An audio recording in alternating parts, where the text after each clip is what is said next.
د اسرائیل آرمی چیف خپل قوم ته یو ډیر اهم پیغام جاری کړی دی. تاسو له معلومه وي ایران او اسرائیل ترمنځ کشیدګي نور هم ورځ تر ورځه ګرمیږي، ورځ تر ورځه سختیږي.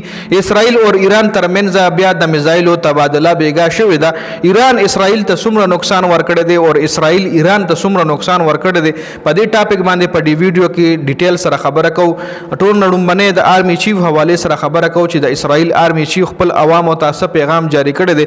نو اسرائیل آرمی چیف د ویډیو په ترو باندې د ویډیو پیغام جاری کړی دی چې په هغه ویډیو کې خو مکمل پته لګي چې د غي آرمی چیف هم مکمل غبراو.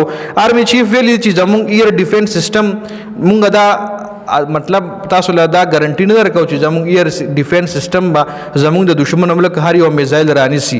د کې دا چې هم کې دیشي چې زموږ ایر ډیفنس سیستم فیل شي. لکه صفال فازو کې مطلب دا ان ډایرکټ مطلب دا چې د ایران ایر سیستم دومره تکړه نه دی. نو په دې وجه خپل عوامو لویل چې کله هم تاسو سایرن आवाज اورئ، سایرن بجاویږي یا مونږ کوم هدایت تاسو درکو نو په هغه باندې هغه ټایم فورا عمل کوي او خپل ځان محفوظ مقامات ته رسوي. او محفوظ مقامات هغه پزمکه کې دننه جوړ کړی دي، باقاعده غزمکه کې خندا کې جوړ کړی دي.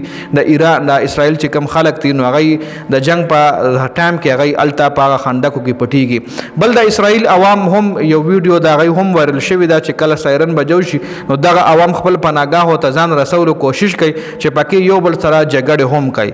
مطلب دا غزي عوام یو بل سره جګړه هم کوي او د اغزي عوام یو سو انټرویوز ما هم قتل چې وای چې مونږ جنگ نه غواړو. خپل وزیر اعظم ته بار بار دا پیغام ورکړي چې جنگ مکو بس ته کلار شه، مونږ جنگ نه غواړو، مونږ امن غواړو.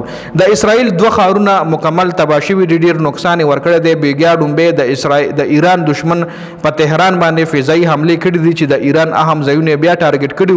د ګیس ذخایر او د پېټرول ذخایر ول هم ټارګټ کړي چې هغه هټ کړي دي چې ال بیا اور هم لګیدل. خو ایران میډیا بیا دا داوا وکړي چې په اور باندې مونږ کنټرول ساتلې دي او اور مونږه کنټرول کړی دی.